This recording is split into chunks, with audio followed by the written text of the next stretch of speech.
જય દ્વારકાધીશ મિત્રો ચાલો આજની વાર્તા શરૂ કરીએ।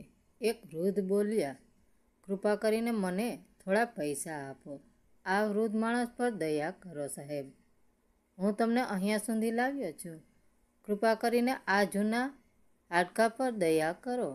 જો તમને ઈચ્છો તો મને અડધા પૈસા જ આપો। પહેલા માણસે ગુસ્સાથી કહ્યું, તમે રોડ પર ભીખ માગતા હોવ તો ખોટા રિક્ષા ચલાવી રહ્યા હતા।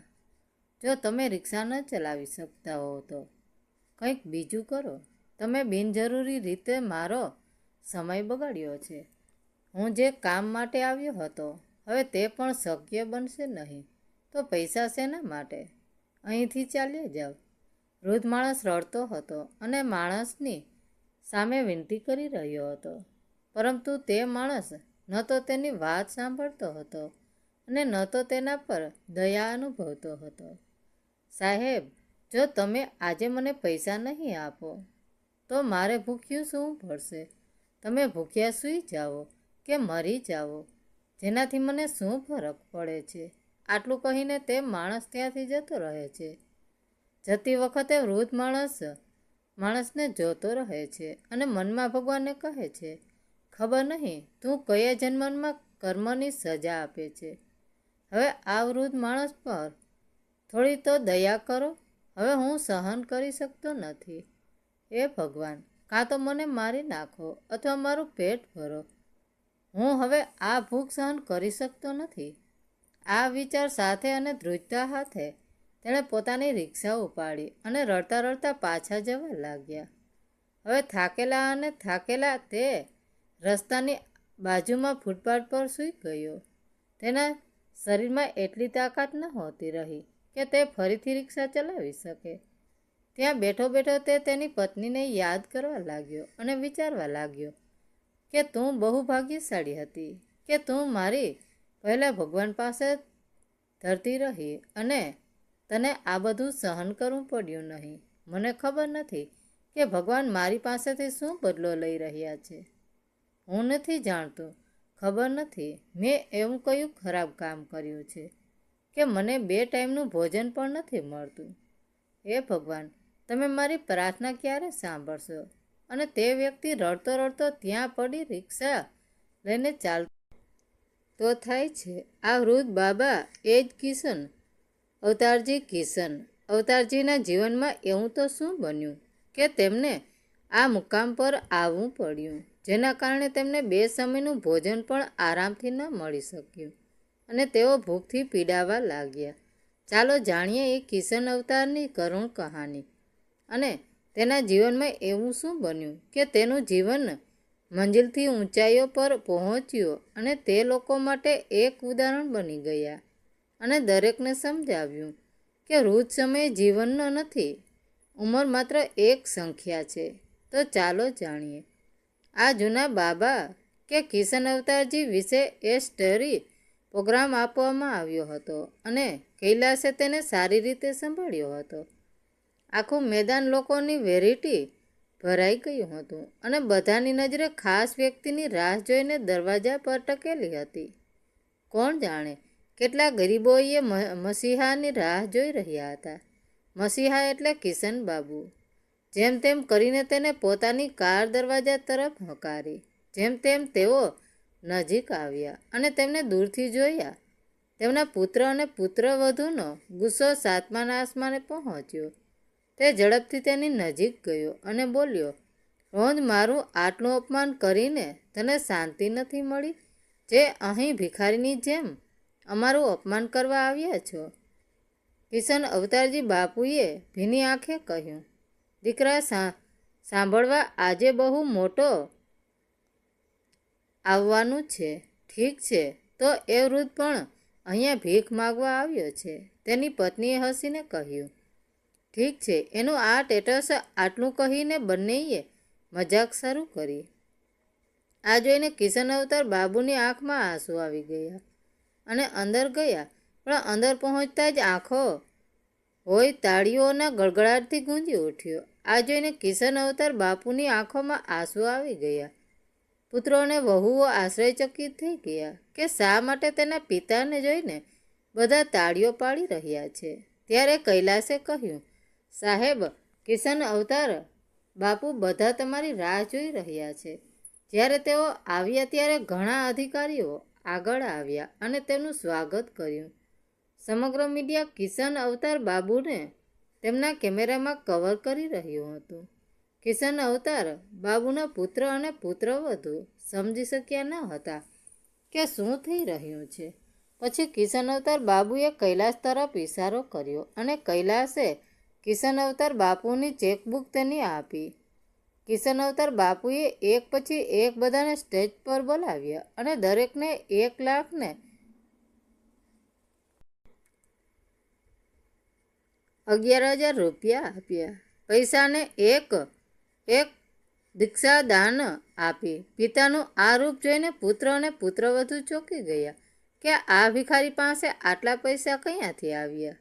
ત્યારે કોઈ મીડિયા વ્યક્તિએ પૂછ્યું, સાહેબ, આજે તમારી પાસે ઘણા વાહનો અને કાર છે, તો પછી તમે આજે મેલા કપડાં અને રિક્ષામાં મુસાફરી કરીને કેમ આવ્યા? કિશન અવતારજી હસ્યા અને બોલ્યા, કારણ કે આ મારો મિત્ર છે, જેને જ્યારે હું સંપૂર્ણપણે લાચાર અને એકલો હતો ત્યારે મને સાથ આપ્યો. મારા પ્રિયજનોએ મને શેરીઓમાં ભૂખ્યા રહેવા માટે છોડી દીધો. પછી આ એ જ હતો, તેને મારી ભૂખ છીપાવી અને મને જીવનની આશા આપી. મેં આ સફરમાં ફાટેલા અને ગંદા કપડાં શરૂ કરી હતી.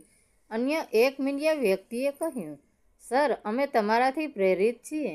કૃપા કરીને અમને તમારા જીવનની વાર્તા વિશે કહો, કારણ કે તમે જમીનથી આકાશ સુધીની મુસાફરી કરી છે. કિશન અવતાર બાપુની જીવનકથા સ્ટેજની પાછળ એક મોટી સ્ક્રીન પર ચાલી રહી હતી અને બીજી તરફ કિશન અવતાર બાપુએ તેમની ભૂતકાળની યાદો યાદ આવવા હોવા લાગી હતી. તે દિવસે જ્યારે દિયા ઉતાવળમાં ઓફિસમાંથી બહાર આવી ત્યારે તેને દૂર સુધી કોઈ રિક્ષા કે બસ દેખાઈ ન હતી. પછી થોડા અંતરે તેને રસ્તાની બાજુમાં એક રિક્ષા ચાલકને જોયો અને તેને રાહતનો શ્વાસ લીધો. તે રિક્ષા માલિક પણ રસ્તાના કિનારે ચાદર ઓઢીને પડ્યો હતો. દિયાએ કહ્યું, ભાઈ, હેલો, આપણે આજકો જઈશું? અવાજ સાંભળીને પેલા રિક્ષા ચાલકમાં કોઈ દ્વાર હિંમત મેળવી હતી. તે એકાએક ઊભો થઈને બેઠો અને બોલ્યો, ક્યાં જવું છે દીકરા? જ્યારે તે રિક્ષા ચાલકને જોયો ત્યારે તે સંપૂર્ણપણે સ્તનબંધ થઈ ગઈ, કારણ કે તે રિક્ષા ચાલક ભૂખ્યા નહીં પરંતુ એક 80 વર્ષનો વૃદ્ધ હતો. તે ઠંડીને કારણે ખૂબ ધ્રુજી રહ્યો હતો. દિયાએ કહ્યું, બાબા, મારે જલ્દી ઘરે જવું છે. મારા દીકરાની તબિયત ખરાબ છે, પણ કાંઈ વાંધો નહીં, ચિંતા કરશો નહીં, હું જઈશ. હાથ જોડીને તેની આંખો સાથે વૃદ્ધ બાબાએ કહ્યું, દીકરા, તારા પુત્રની તબિયત ખરાબ છે અને છેલ્લા 2 દિવસથી ભૂખ્યા હોવાને કારણે મારી હાલત ખરાબ છે. છેલ્લા 2 દિવસથી કોઈ પેસેન્જર મળ્યું નથી. હું તને ત્યાં લઈ જઈશ તો તારા પર ઘણો ઉપકાર થશે અને ક્યાં જવું છે તે મને જણાવો. તમારે ફરીથી ભૂખ્યું સૂવું પડશે નહીં. દિયાએ કહ્યું, બાબા, તમારી હાલત જુઓ, તમે રિક્ષા ચલાવવાની સ્થિતિમાં નથી. તમને ભૂખ લાગી છે? દિયાએ તરત જ થેલીમાંથી 500 રૂપિયાની નોટ કાઢી અને બાબાને આપી. તેણીએ કહ્યું, બાબા, તમે આ પૈસાથી ભોજન ખાઈ શકો છો. બાબાએ કહ્યું, ના દીકરા, મારે ભિક્ષા નથી જોઈતી. જો તારે ન જવું હોય તો ન જાઓ, પણ હું મહેનત કર્યા વિના ભિક્ષા નહીં લઈશ. આટલું કહીને તે ત્યાંથી જવા લાગ્યો. બાબાની વાત સાંભળીને દિયાની આંખોમાં આંસુ આવી ગયા, ભરાઈ આવ્યા અને તેને લાગ્યું, કહ્યું, ચાલો બાબા. આ સાંભળીને બાબાનો ચહેરો ચમકી ગયો અને બોલ્યા, ચાલો, આજે તમારે ખાલી પેટે સૂવું નહીં પડે. તેઓએ તરત જ ત્યાંના રિક્ષાને બેસાડીને તેના ઘર તરફ પ્રયાણ કર્યો. બાબાની હાલત જોઈને દિયાની આંખો વારંવાર આંસુથી ભરાઈ આવી, પરંતુ તો જેવો તે ઝડપથી ઘરે પહોંચ્યા. તેના પુત્રની તબિયત ખરાબ હોવાને કારણે તેને બાબાને પૈસા આપવાનું યાદ ન આવ્યું. ગરીબ ઘરડા બાબા પૈસા શોધતા ઘરની સીડી પર બેઠા અને વારંવાર ઘર તરફ જોવા લાગ્યા. અહીંયા બીજી બાજુ તેના પુત્રને કારણે દિયાને યાદ ન હતું કે બાબા તેના પૈસા માટે બહાર રાહ જોતા હશે. લગભગ અડધા કલાક પછી પહેલા વૃદ્ધ બાબા પૈસા લીધા વગર રડતી આંખે ત્યાંથી નીકળી ગયા. લગભગ 1 કલાક પછી જ્યારે દિયાને યાદ આવ્યું ત્યારે તે ઝડપથી પર્સ લઈને ઘરની બહાર દોડી ગઈ, પરંતુ તેને ક્યાંય વૃદ્ધ બાબા દેખાયા નહીં. બાબા 2 દિવસથી ભૂખ્યા હતા અને આજે પણ તેમની એક ભૂલને કારણે તેમને ખાલી પેટે સૂવું પડશે. તે જોઈને તેમને ખૂબ જ દુઃખ થયું. દિયાએ તેને ઘણા દૂર સુધી શોધ્યા, પણ તે ક્યાંય જોવા મળ્યા હતા નહીં. તેથી તે નિરાશ થઈને ઘરે પરત ફરી યાદ આવવા લાગી.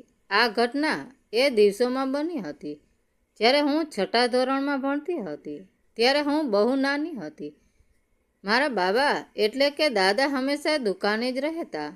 મારા પિતા, કાકા અને કાકાનો જ્યાં પણ ધંધો હતો ત્યાં તેમનું માત્ર ખાવાનું ખાવા આવતા.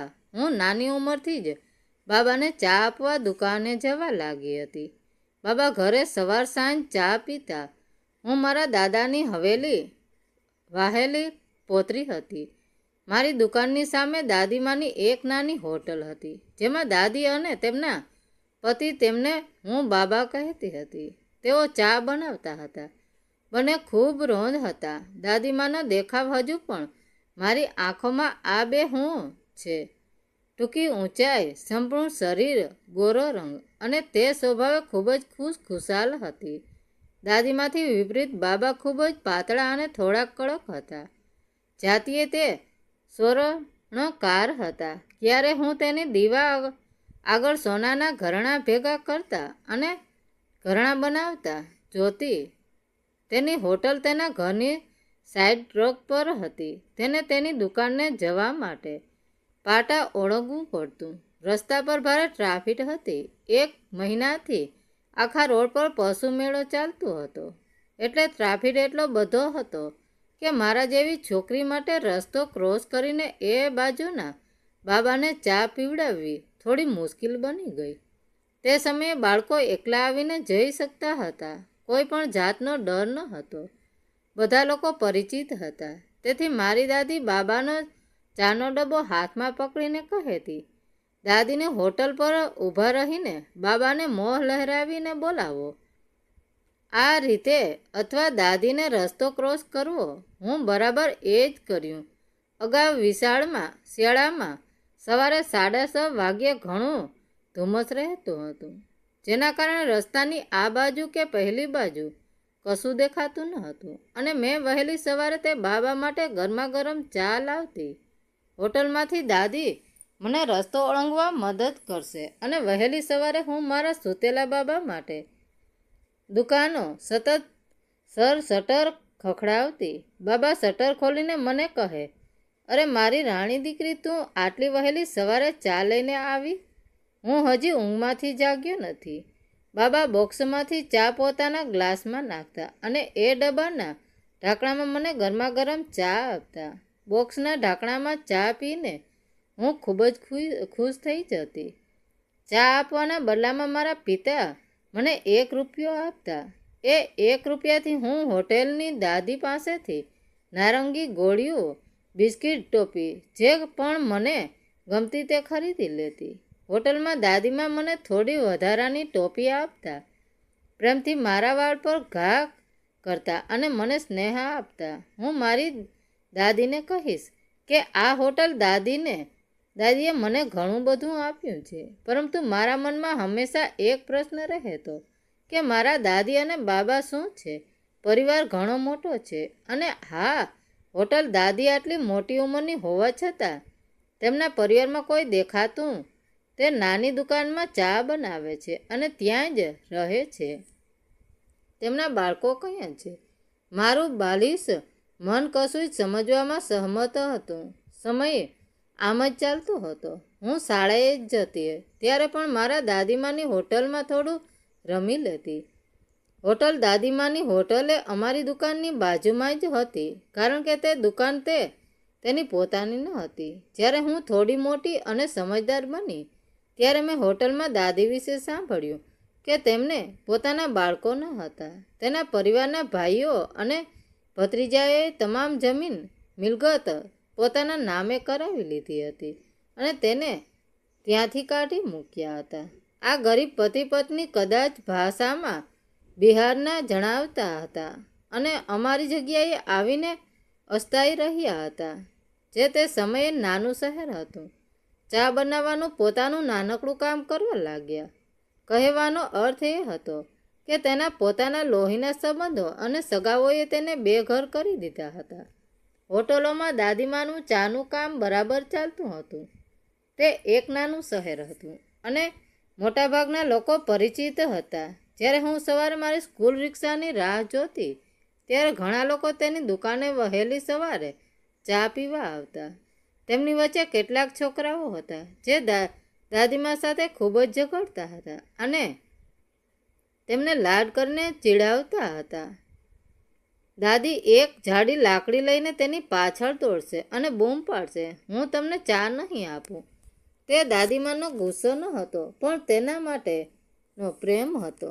દાદીનો પોતાનો કોઈ ન હોવા છતાં નજીકના લોકોનો એક મોટો પરિવાર રચ્યો હતો. મારા ઘરમાં એવું કહેવાતું કે હોટલની દાદી મને ખૂબ જ જાહેર છે અને મને મન પણ એ દાદી ખૂબ જ મીઠી લાગતી. સમયનું ચક્ર આગળ વધતું હતું. એક દિવસ તેમણે વહેલી સવારે અમને જાણ કરી કે હોટલના દાદીમાં હવે નથી રહ્યા. મન સ્વીકારવા તૈયાર નહોતું. આ કેવી રીતે બની શકે? ગઈકાલે દાદી એકદમ ઠીક હતા. આસપાસના તમામ દુકાનદારોએ પોતાની દુકાનો બંધ કરી દીધી હતી. ત્યારે તેણીનું અવસાન થયું. ત્યારે આસપાસની તમામ મહિલાઓ દાદીના ઘરે ગઈ હતી.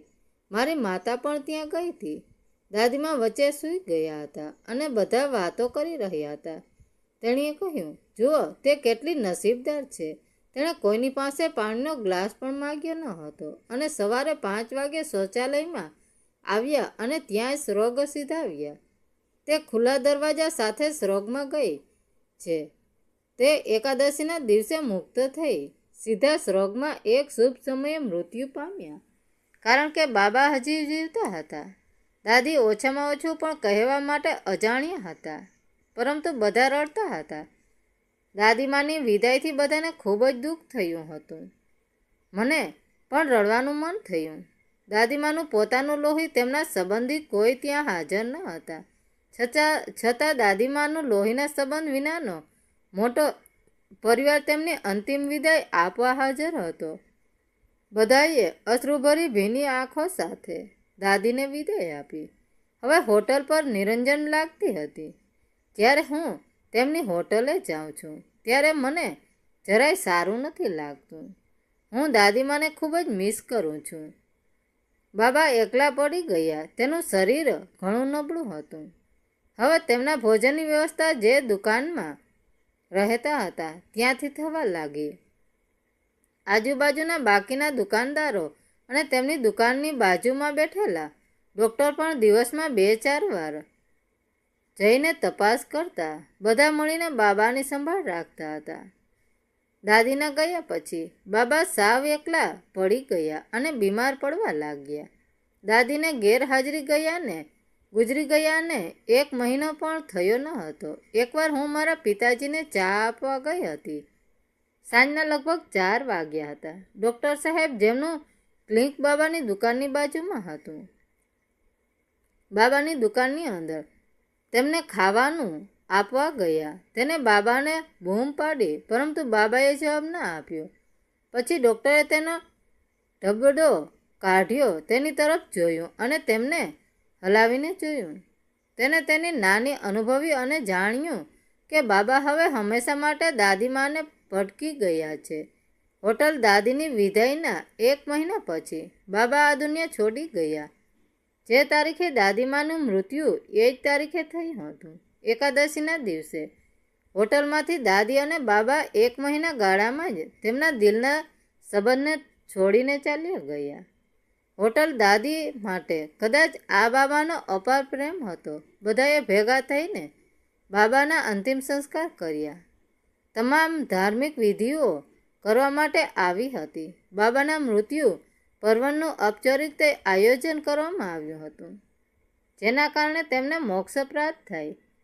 બાબાના અંતિમ સંસ્કાર અને ધાર્મિક વિધિ કરનારાઓમાંથી કોઈનો પણ બાબા સાથે લોહીનો સંબંધ ન હતો. બાબાના લોહીના સગા કોણ હતા? તેઓ કયા છે? કેવી રીતે? તેમની સાથે શું થયું? આજ સુધી આપણે જાણતા નથી.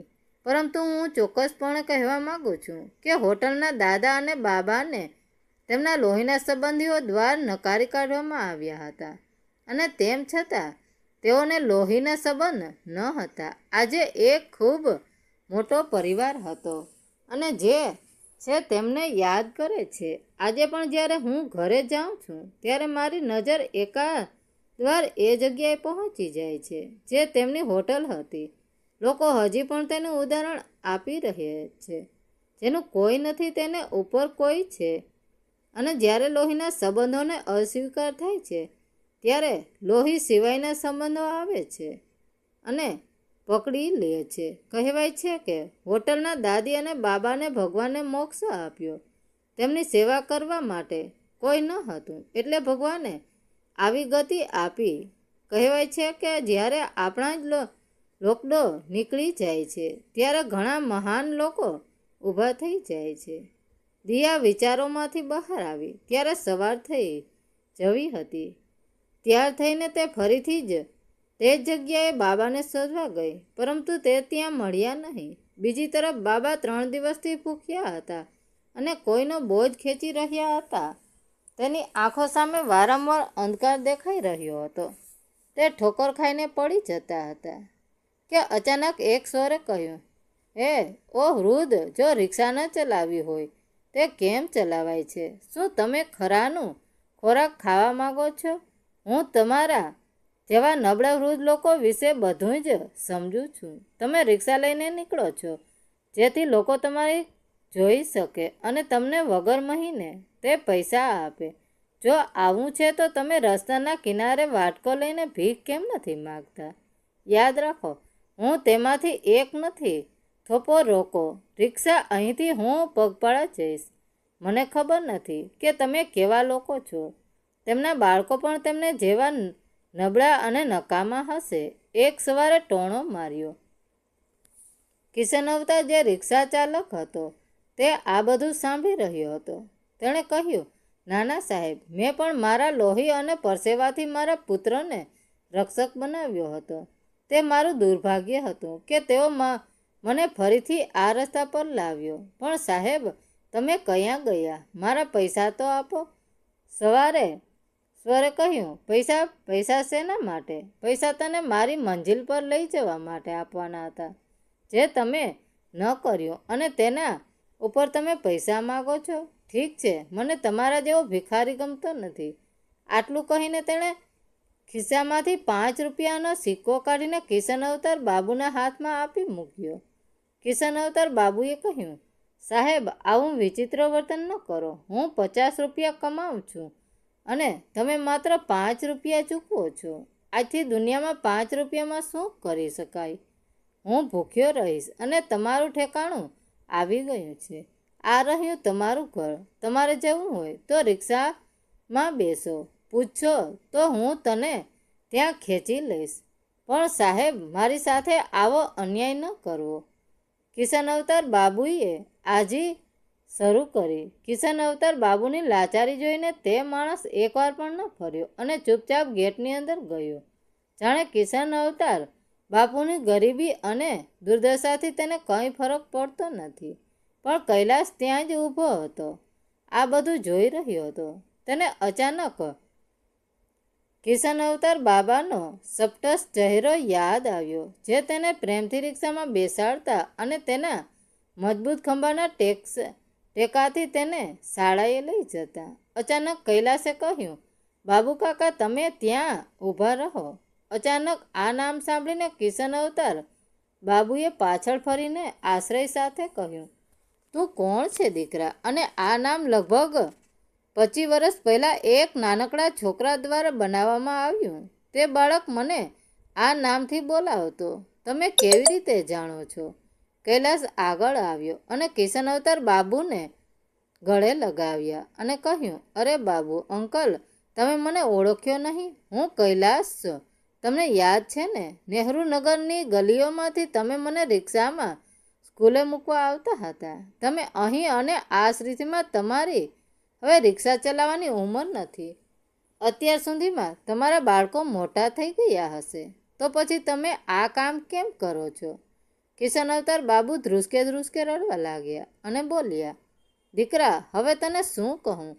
ખબર નથી જિંદગી મારી કેટલી વાર કસોટી કરશે.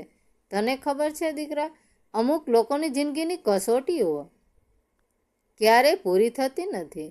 કદાચ મારા મૃત્યુ સાથે થશે. મારા જેવા ગરીબ માણસને કોઈને મને જ સારું નથી લાગતું. પડોશણના લોકોએ પોતાના તમારાથી દૂર ન કરવું જોઈએ. જાઓ, ખુશ રહો અને સ્વસ્થ રહો. કૈલાસ બોલતો રહ્યો, પણ કિશન અવતાર બાપુ ત્યાંથી ચાલ્યા ગયા. થોડીવાર પછી કૈલાસ ઘરની અંદર ગયો ત્યારે તેની પત્ની દિયાએ કહ્યું, તમે આટલો સમય બહાર કોની સાથે વાત કરતા હતા? શું તમને ઓફિસ માટે મોડું નથી થતું? શું તમે જાણો છો આજે બાપુજીની પુણ્યતિથિ છે? તો આજે આપણે વૃદ્ધાશ્રમમાં જઈને ધાબળા અને કપડાં પણ દાન કરવાના છે. તેથી ઓફિસમાંથી જલ્દી પાછા આવજો. કૈલાસે કહ્યું, દિયા, આજેના વિચારોમાં આજે હું જે કહીશું તે મારા પિતાના કારણે શું, પરંતુ ક્યારેક ને ક્યારેક ઘણા લોકોએ મારી સમક્ષતાને ટેકો આપ્યો છે અને મને મારા ગંતવ્ય સુધી પહોંચાડવામાં મદદ કરી છે.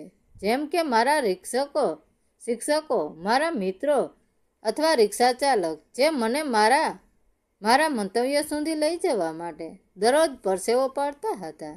દિયાએ કહ્યું, તમે શું કહેવા માગો છો? કહો, મને સપટસ કહો.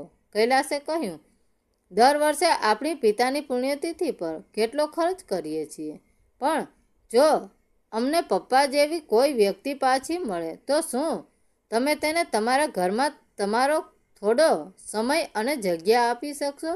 દિયાએ કહ્યું, તમે શું વાત કરો છો? તમે જાણો છો મને વૃદ્ધ સાથે રહેવું કેટલું ગમે છે. મારા બાળપણમાં મારા માતા પિતા ગુજરી ગયા. કાકા અને કાકીએ ટેકો આપ્યો, પરંતુ તેઓ પણ તેમના બાળકો સાથે રહેવા ગયા. પણ આજે તમે આ બધું કેમ બોલો છો? તમે કોની વાત કરો છો? કૈલાસે દિયાને કિશન અવતાર બાબુ વિશે કહ્યું. સાંજે કૈલાસ ઓફિસેથી પાછો આવ્યો અને બેજ ઉપર પાછો ગયો અને કિશન અવતાર બાબુ વિશે પૂછપરછ કરવા લાગ્યો. ત્યારે એક માણસે બધી રિક્ષાનો માલિક હતો. તેણે કહ્યું, અરે સાહેબ, તમે કિશન અવતાર કાકાની વાત નથી કરતા, જેઓ હંમેશા ગભા પર લાલ રૂમાલ રાખે છે. ગરીબ વ્યક્તિનું શું નસીબ છે? 2 પુત્રો બ્રેન્ડ વિનર છે અને આ ઉંમરે તેમને શેરીઓમાં લાવ્યા છે. આ ગરીબ વ્યક્તિ યુવાનીમાં રિક્ષા ચલાવતો હતો. આજે તેની વૃદ્ધાવસ્થામાં પણ તે જ કરી રહ્યો છે. અડીને ફૂટપાથ પર તમે જોશો, તમે તેને ક્યાંય સૂતો જોશો. કૈલાસ ત્યાં ગયો અને જોયું કે કિશન અવતાર બાબુ ત્યાં સૂતા મચ્છરો ભગાવતા હતા. ક્યારેક તેનાથી બચમાં રૂમાલથી ચહેરો છુપાવી રહ્યા હતા. કૈલાસ તેની પાસે ગયો અને કહ્યું, બાબુ કાકા, આવો, હું તમને લેવા આવ્યો છું. કિશન અવતાર બાબુએ પાછળ જોયું અને કહ્યું, દીકરા, તું ફરી આવ્યો છે? મેં તને કહ્યું હતું ને કે મારી નજીક ના આવો, મારા આખા શરીર પર ડાઘ હશે. કૈલાસે તેની વાત ન સાંભળી. તેનો હાથ પકડીને તેનો થોડોક સામાન લઈને તેમને પોતાની સાથે કારમાં બેસાડી અને ઘર તરફ જવા લાગ્યા. રસ્તામાં કૈલાસે પૂછ્યું, બાબુ કાકા, પછી શું થયું કે તમે હજુ રિક્ષા ચલાવો છો? કિશન અવતાર બાબુ તે બાળકની જેમ ખૂબ રડવા લાગ્યા અને તેના ટુવાલ વડે તેના આંસુ લૂછવાનો નિષ્ફળ પ્રયાસ કર્યો. પછી તેણે કહ્યું, દીકરા, હું આખી જિંદગી આશામાં વિતાવતો હતો કે જો હું ભણી નહીં શકું તો હું મારા બાળકોને ભણાવીશ. મારી પત્નીના આકસ્મિક અવસાન પછી મેં મારા 2 બાળકો માટે બીજા લગ્ન નથી કર્યા. જ્યારે કે ઘણા સગા સંબંધીઓએ ગામ તેઓ અન્ય છોકરીઓના સંબંધ પણ લાવ્યા હતા, પરંતુ મેં સપટસ ના પાડી. બંને પુત્રો અભ્યાસમાં હોશિયાર હતા. હું દિવસ દરમિયાન રિક્ષા ચલાવતો, સાંજે શાકભાજી વેચતો અને થાકીને ઘરે આવું ત્યારે બધા માટે રોટલી બનાવતો. અમુક દિવસ હું તેમનું પેટ ભરતો, પણ હું ભૂખ્યો સૂઈ જતો. શું તમે જાણો છો, હું રવિવારે કપડાં ધોતો અને ઘર સાફ કરતો, જેથી કરીને સોમવારથી બાળકોને ફરીથી કોઈ સમસ્યાનો સામનો ન કરવો પડે. મારું એક જ સપનું હતું કે મારા બાળકો સારી રીતે ભણે, જેથી હું મારી વૃદ્ધાવસ્થામાં આરામથી પસાર કરી શકું અને બે ચપટી ખાઈને શાંતિથી જોઈ શકું. આટલું કહેતા કિશન અવતાર બાબુ રડવા લાગ્યા. પછી કૈલાસે પણ ઉદાસ થઈને કહ્યું, તો તમારા બાળકો ભણ્યા નથી? કિશન અવતાર બાબુએ તરત જ કહ્યું, અરે ના, મારો નાનો દીકરો જિલ્લામાં પ્રથમે આવ્યો અને તેને સ્કોલરશીપ પણ મળી અને તેના માટે ડૉક્ટર બનવું સરળ હતું. જ્યારે મોટો દીકરો બેંકમાં ઓફિસર બન્યો. બધાને પૈસા મળી ગયા. કમાવા માટે ઘણી મહેનત કરી, પણ એક વૃદ્ધ પિતાને 2 ટાઈમનું ભોજન ના આપી શક્યો. સાચું કહું તો મને કામ કરવાની બિલકુલ ઈચ્છા ન હતી. હવે થતું નથી. હું નબળાઈ બની ગયો છું. હવે રિક્ષા ચલાવતી વખતે મારો દમ ઘૂંટવા લાગે છે. એક સમય એવો આવ્યો જ્યારે મેં રિક્ષા ચલાવવાનું પણ છોડી દીધું. એક દિવસ જ્યારે કોઈએ મારા પુત્રને મારી સાથે જોયો તો તેનું અપમાન થયું. તે દિવસે દીકરાએ કહ્યું કે તું રિક્ષા નહીં ચલાવીશ. હું પણ રિક્ષા ચલાવવા માગતો ન હતો. દિવસો સુધી સુખીથી પસાર થવા લાગ્યા. ત્યારબાદ નાનો છોકરો સોહન વિદેશ ગયો હતો અને પરત આવ્યો ન હતો અને હું રાકેશ સાથે તેના ઘરે જ રહ્યો હતો. જીવનનું શરૂ કર્યું. સમય વીતતો ગયો. રોજ 2 ચપાટી કમાવા માટે અવતાર બાબુએ પોતાના પુત્રને પુત્રવધૂની દરેક વાત સાંભળવી પડી. તેઓ રિક્ષા ચલાવવાનું ચૂકી ગયા, પણ ઘરની હાલત તેના કરતાં પણ ખરાબ થઈ ગઈ. એક દિવસ તેમની વહુ રેખાએ કહ્યું, પપ્પાજી, કૃપા કરીને બજારમાંથી રાશનની વસ્તુઓ લાવો અને હા, દૂધ પણ લઈ આવો. ધ્યાનમાં રાખો, જે પણ પૈસા બાકી છે તે મને તે પાછા આપી દો. એવું નથી કે તમે તેને તમારા ખિસ્સામાં ભરી લો. કિશન અવતાર બાબુએ કહ્યું, વહુ, આજ સુધી જ્યારે પણ હું સામાન લેવા ગયો છું, એને ચેન્જ કરાવું છું, ત્યારે હું હંમેશા તને જ આપું છું. તો પછી તું આવું કેમ બોલે છે? રેખાએ હસીને કહ્યું, શું છે, તમારો ગમે તેટલો મોટો દીકરો બની જાય તો પણ તું રિક્ષા ચાલક જ રહે છે, જેને પોતાની સાથે જ ચેન્જ રાખવાની આદત હોય. આટલું કહીને રેખા હસવા લાગી. ત્યાં ઊભેલો રાકેશ પણ હસવા લાગ્યો. કિશન અવતાર બાબુ આ વાતથી ખૂબ જ પરેશાન હતા. પોતાની કમાણી પર પુત્રનો ઉછેર કરીને તેને કોટ પેન્શન પહેરાવ્યા, સમક્ષ બનાવ્યો. આજે પણ તે આ વાત પર હસી રહ્યો છે. તેમ છતાં કિશન અવતાર બાબુ ઘરના બધા કામ ખુશીથી કરતા હતા. એક દિવસ રેખાના કેટલાક મિત્રો આવ્યા હતા, તેથી કિશન અવતાર બાબુએ તેની પુત્રવધૂના મિત્રો માટે બજારમાંથી સમોસા ખરીદવા ગયા. રસ્તામાં તેમની તબિયત બગડવા લાગી અને તેમને શ્વાસ લેવામાં તકલીફ થવા લાગી. તેમ છતાં તે સમોસા લઈથી ઘરે પહોંચી ગયા. પછી તેમણે રેખાનો અવાજ સાંભળ્યો, અરે ભાઈ, આજકાલ તમને નોકર કયા મળે છે? એ સારું છે કે મારા સસરા ઘરનું બધું કામ કરે છે, નહીં તો આટલા પૈસાથી મારા ખિસ્સા ખાલી થઈ જશે. રેખાની એક સહેલીએ કહ્યું, કેમ, તારા પતિ બેંકમાં આટલી મોટી પોસ્ટ ધરાવે છે અને તમે કેટલા વાપરો છો એ તમારા પતિ કંઈ પૂછવા નહીં આવે, તો પછી તું રડતી કેમ રહેશે? રેખાએ કહ્યું, તમને શું લાગે છે, શું ઘર બનાવવું સહેલું કામ છે? આટલા પૈસા ક્યાંથી આવશે? એટલે જ ઘરનું બધું કામ હું કરું છું. હું તેમની પાસેથી આ બધું કામ કરાવું છું, જેથી અમારા પર કોઈ બોજ ન આવે. કોઈ પણ રીતે આ દિવસોમાં કોઈ મફત ખોરાક નથી જે હું વૃદ્ધને વહેંચી શકું, રેખાની સહેલીએ કહ્યું, અરે રેખા, થોડી શરમ રાખો. તે તારા સસરા છે. ઘણી મુશ્કેલીઓથી તેમણે પોતાના બંને પૌત્રોને ઉછેર્યા છે અને આ તબક્કે લાવ્યા છે. આ ગરીબ વૃદ્ધને જોઈને પણ તને થોડી દયા નથી આવતી?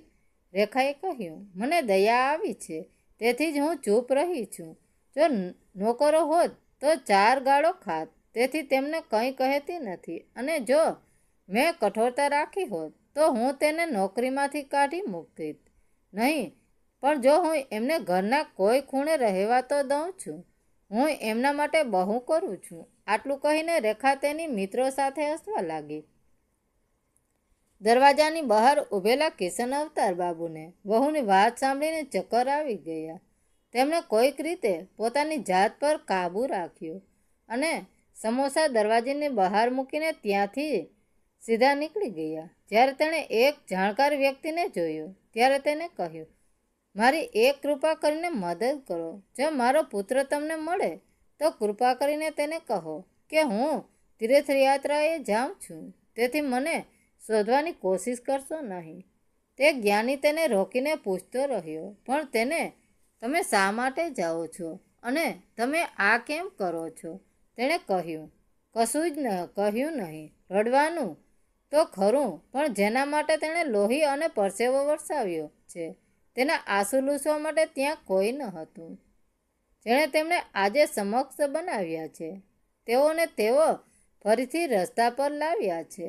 કેટલાક મહિનાઓ વીતી ગયા. હું દરરોજ સાંજે મંદિરની આરતીમાં હાજરી આપતો, ચૂપચાપ જોતો અને એક ખૂણામાં આવીને સૂતો. 10 થી 20 રૂપિયા વટે માર્ગો દ્વાર આપવામાં આવતા. ખોરાક ખાઈને પેટ ભરતો હતો. એક રાત્રે મને ખૂબ ઠંડી લાગી અને તાવ આવ્યો. મંદિરના પૂજારીએ જોયું અને હોસ્પિટલ લઈ ગયા. ત્યાં જઈને મારી સારવાર કરવામાં આવી ત્યારે જાણવા મળ્યું કે હું ટીબીથી પીડિત છું. ત્યારબાદ સરકારી હોસ્પિટલમાં દાખલ કરવામાં આવ્યો હતો. કોઈકે રીતે શ્રીથીનો થોડો સુધારો થયો. એક દિવસ ડૉક્ટરે પૂછ્યું, અરે કાકા, તમે આટલા બીમાર હતા ત્યારે તમારા બાળકોને કેમ ન કહ્યું? તમારા બાળકો કમાતા નથી? કિશન અવતાર બાપુએ હસીને કહ્યું, તે કમાય છે, પણ તેની પાસે મારા માટે તો સમય છે નહીં. તો એક પૈસો, એક દીકરો વિદેશમાં ડૉક્ટર છે, પણ તેની પાસે સમય નથી. ડૉક્ટર સાહેબે પૂછ્યું, બંને દીકરાઓના લગ્ન થઈ ગયા છે? કિશન અવતાર બાપુએ કહ્યું, ના, એક દીકરો પરણ્યો છે, પણ તેની પત્ની મારી સાથે નોકરની જેમ વર્તે. ડૉક્ટરે કહ્યું, તો પછી તમે બીજા દીકરા પાસે કેમ નથી જતા? કિશન અવતાર બાપુએ કહ્યું, ના ડૉક્ટર સાહેબ, હું કેવી રીતે જઈ શકું? કાલે તેના લગ્ન થશે તો તેની પત્ની પણ મને નોકર તરીકે રાખશે. આના કરતાં વધુ સારું છે કે હું ફરીથી મારું કામ શરૂ કરીશ અને દરેક વ્યક્તિને તેના મંત્રીઓ સાથે લઈ જવા માટે રિક્ષા ચલાવી ને મારું પેટ ભરીશ. ડૉક્ટર સારા દિલના હતા. તેમણે કહ્યું, કાકા, બધા પુત્રો સમાન હોય છે તે જરૂરી નથી. કિશન અવતાર બાબુએ કહ્યું, પણ દરેક પિતાનું નસીબ એક સરખું નથી હોતું. આપણે માતા પિતા આપણા બાળકોને તેમના મુકામ સુધી પહોંચાડવા માટે લોહી અને પરસેવો રેડીને સિંચે છે, પરંતુ તે જ બાળકો તેના ગરીબ પિતાને ફરી રસ્તા પર લઈ આવે છે. આટલું કહીને કિશન અવતાર બાપુ રડવા લાગ્યા. ડૉક્ટર સાહેબે કહ્યું, તમે બહુ સારા માણસો છો. મારા પુત્રોએ તમારી સાથે સારો વ્યવહાર કર્યો નથી, પરંતુ ભગવાનના ઘરે કોઈ પુત્ર તેના પિતા સાથે આવું ધોળાસણ કામ કરે. હાલો, થોડા પૈસા રાખો, કદાચ તમને કોઈ મદદ મળી જશે. હવે મારે શું કરવું જોઈએ? મને સરકારી દવાખાનામાં આટલા પૈસા પણ મળતા નથી, છતાં પણ હું તમને મારાથી બને એટલી મદદ કરીશ. આટલું કહીને ડૉક્ટર સાહેબ ત્યાંથી ચાલ્યા ગયા અને કિશન અવતાર બાબુ એમને હાથ ઊંચા કરીને ઘણા આશીર્વાદ આપતા રહ્યા. ત્યાંથી નીકળીને કિશન અવતાર બાપુ બસ સ્ટેશન પર પહોંચ્યા, જ્યાંથી તેણે એક સમયે જીવનની શરૂઆત કરી હતી. હવે ફરી તેમના જીવનના તબક્કે તેમને આશાનું એ જ કિરણ દેખાયું. ને એ પછી તે રસ્તા પર રિક્ષા ચલાવવાનું શરૂ કર્યું. પણ જો શરીર વૃદ્ધ હોય અને મન રોગી હોય તો માણસ કયા સુધી બોજ ઉઠાવે? એક દિવસ આ શરીર પણ સાથ છોડી દેશે. આ બધું કિશન અવતાર બાબુ સાથે થયું. હવે ઘણી મુશ્કેલીથી તે એક મુસાફરને પણ તેના ગંતવ્ય સાથેને મોકલવામાં સફળ રહ્યો હતો. કિશન અવતાર બાપુ જ્યારે બાળકોની શાળાએ મોકલતા ત્યારે લાગ્યું કે બાળકોને એક પણ ખરોચ આવી તો તેઓ જેલમાં મોકલી દેશે. આથી કિશન અવતાર બાબુએ બાળકોના જીવ જોખમમાં નાખવાનું યોગ્ય ન માન્યું અને તેમણે બાળકોને શાળાએ મૂકવાને ઉપાડવાનું કામ તેમણે છોડી દીધું. તે અન્ય મુસાફરો લેવાનું શરૂ કર્યું. પરંતુ જ્યારે પણ કોઈ જાડો માણસ બેસે ત્યારે તેને શ્વાસ લેવામાં તકલીફ થવા લાગતી અને જો તે રિક્ષા ધીમે ચલાવે તો મુસાફર તેને 4 વાતો કહેતો અને પૂરી રકમ પણ ન આપતો. ગરીબ કિશન અવતાર બાબુની હાલત દિવસે ને દિવસે બગડતી ગઈ. રિક્ષાનું સંપૂર્ણ ભાડું પણ ચૂકવી શક્યો ન હતો. અચાનક કૈલાસે કારની બ્રેક લગાવી અને કિશન અવતાર બાબુને જૂની યાદો યાદ આવવા લાગી અને બંને ગાડીમાંથી બહાર આવ્યા. કૈલાસે કિશન અવતાર બાબુને યાદોના વણવામાંથી બહાર કાઢ્યા અને કહ્યું, બાબુ કાકા, તમે અહીં ઊભા રહો, હું બસ કાર પાર્ક કરીને પાછો આવીશ. ત્યારે બીજી બાજુથી તેમનું જૂનું વાહન પસાર થઈ રહ્યું હતું અને કેટલાક મુસાફરોની નજર કિશન અવતાર બાબુ પર પડી. તેમણે કહ્યું, અરે વૃદ્ધ, તે દિવસે મેં તને બધા પૈસા કેમ ના આપ્યા? તું ફરી અહીં આવ્યો છે? અહીંથી ભાગી જા, નહીં તો તારા હાડકાં ભાંગી નાખીશ. કિશન અવતાર બાબુએ હાથ જોડીને કહ્યું, નાના સાહેબ, તમે જે વિચારો છો તે હું નથી. તે માણસ કિશન અવતાર બાબુ તરફ આગળ વધ્યો.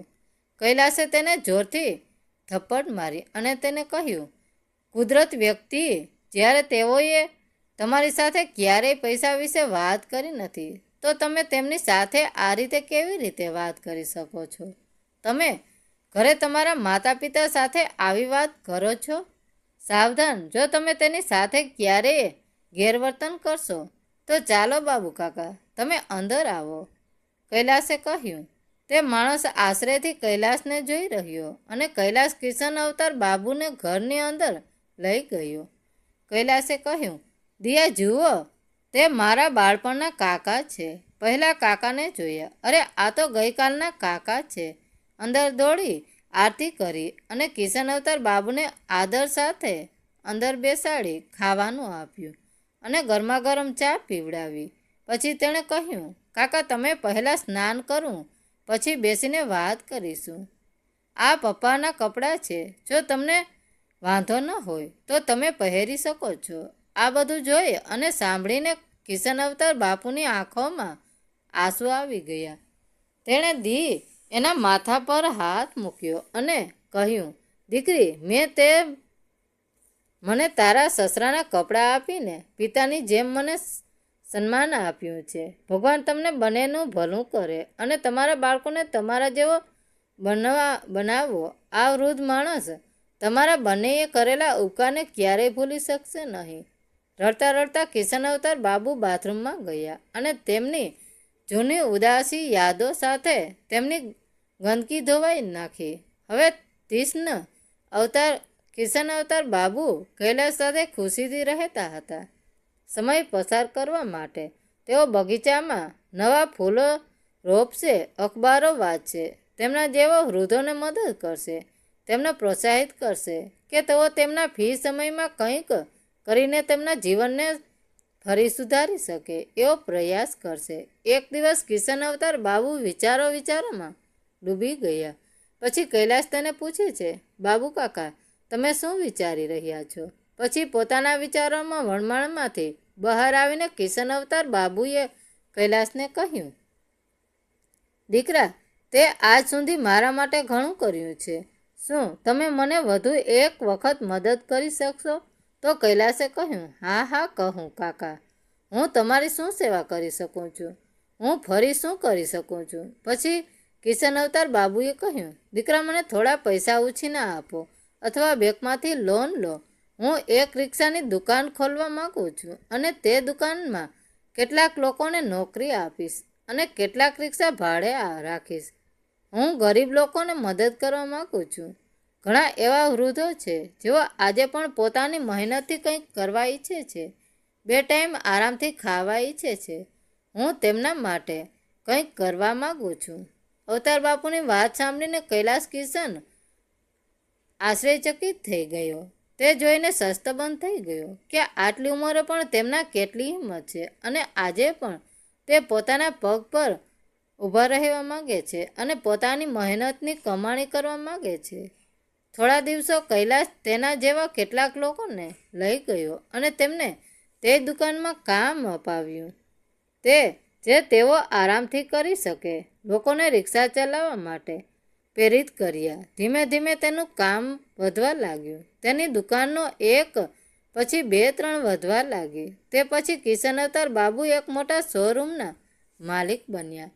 હવે તેણે લોકોને રિક્ષા ચલાવવા અને રિપેરિંગ કરાવવા બદલે ભાડે આપવાનું શરૂ કર્યું. જ્યારે યુવાનો તેમની પાસે કામ માટે આવતા ત્યારે કિશન અવતાર બાબુ પહેલાં તેમને એક કાગળ પર સહી કરાવતા અને કહેતા, જ્યાં સુધી આ કાગળ પર સહી નહીં કરાય, હું તમને ભાડામાં રિક્ષા નહીં આપું. યુવક પાસે આખરે આ કાગળમાં શું લખ્યું છે? તો કિશન અવતાર બાબુ કહે, પેપરમાં લખેલું છે કે જ્યાં સુધી તમારા માતા પિતા છે જીવંત, તમે તેમની સંભાળ રાખશો, તમે તેમના ખોરાક અને દવાઓનો ખર્ચ ઉઠાવશો અને ખૂબ પ્રેમથી તેની સેવા કરશો, તો જ હું તમને કામ આપીશ અને બદલામાં હું તમારી પાસેથી કોઈ પગાર નહીં લઈશ. હું ફક્ત રિક્ષાના ભાડા જેટલું જ ભાડું લઈશ. જે દિવસે તમે રિક્ષાની પૂરી કિંમત ચૂકવશો, હું તમને તે રિક્ષા ભેટમાં આપીશ. હવે કિશન અવતાર બાબુના આ પ્રયાસોથી કોણ જાણે કેટલા વૃદ્ધોને જેમના પુત્રોએ તેમને બહાર કાઢી મૂક્યા હતા કે કોની દીકરીઓ સસરાએ તેમની સાથે નોકરોની જેમ વર્તન કર્યું હતું. આજે કિશન અવતાર બાબુ પાસે ઓછામાં ઓછી 5-6 રિક્ષા અને બસ છે. તેમણે એક મોટો કારનો શોરૂમ પણ ખોલ્યો. જે વ્યક્તિ ગઈકાલ સુધી છત વિના રહેતું હતું, આજે તેનું કરોડોનું ઘર છે, જેની અસંખ્ય વાહનો પાર્ક છે. થોડી જ વારમાં આ સમાચાર જંગલની આગની જેમ બધે ફેલાઈ ગયા અને એક દિવસ કિશન અવતાર બાપુના મનમાં એક વિશાળ સભાનું આયોજન કરવામાં આવ્યું, જ્યાં તેમના જીવનની આખી ગાથા નોંધવામાં આવી. એક દિવસ કિશન અવતાર બાબાનું જીવનની પ્રેરિત એક ફિલ્મ ટેલિવિઝન પર બતાવવામાં આવી. જ્યારે તેના પુત્રો એક દિવસ જ્યારે તેણે તેના પિતાને ટીવી પર જોયા, ત્યારે તેણે તેના દાંત કરડ્યા. તેને પોતાની આંખો પર વિશ્વાસ ન આવ્યો. તે જ સમયે રેખાને તેના કૃત્ય પર પસ્તાવો થઈ રહ્યો હતો. બધાએ ફરી એકવાર કિશન અવતાર બાબુને મળવા અને તેની સાથે સંબંધ સ્થાપિત કરવાનો પ્રયાસ કર્યો. જ્યારે તેઓ કૂતરાની જેમ ચાલતા ચાલતા કિશન અવતાર બાબુના ઘરે પહોંચ્યા, તો તેમના ઘરને જોઈને બધા પુત્રો અને પુત્રવધુ ચોંકી ગયા. પરંતુ કિશન અવતાર બાબુએ બધાની સામેથી મોં ફેરવી લીધું અને કહ્યું, મારા આ દુનિયામાં મારા પુત્ર કૈલાશ, મારી વહુ દિયા અને તેમના બાળકો સિવાય બીજું કોઈ નથી અને મારી પાસે જે પણ છે આવતીકાલ ફક્ત તેમનું જ હશે. હા, મારા જીવનમાં એક ઉમદા ડૉક્ટર આવ્યા જે તેમના સારા સ્વભાવને મને જીવનમાં આગળ વધવા અને કંઈક કરવાની હિંમત આપી, જે હું ક્યારેય ભૂલી શકતો નથી. એ દિવસ અને આજનો દિવસ. હવે કિશન અવતાર બાબુનું શરીર ધીમે ધીમે નબળું પડતું જતું હતું, પણ તેમની હિંમત ક્યારેય નબળી પડી નથી. કિશન અવતાર બાબુ રોજ નોકરીએ જતા અને નાના હોય કે મોટા દરેકને પ્રોત્સાહિત કરતા, હિંમત ન હારશો. પરિસ્થિતિ અને કુટુંબ તમને નબળું પાડશે, પણ હિંમત હારશો નહીં. જ્યાં સુધી તમારી પાસે જીવશે ત્યાં સુધી તમારું જીવન છે. ત્યાં સુધી લોહી અને પરસેવો અને કમાણી ખાવો. મિત્રો, આજે કિશન અવતાર બાબુએ તેમના કર્તવ્ય દ્વારા સાબિત કર્યું છે કે ઉંમર માત્ર એક સંખ્યા છે અને વૃદ્ધાશ્રમ એ જીવનનો અંત નથી. તો મિત્રો, વાર્તા કેવી લાગી? સારી લાગી હોય તો કોમેન્ટ કરીને જરૂર જણાવજો. ધન્યવાદ મિત્રો. રાધે રાધે. જય દ્વારકાધીશ.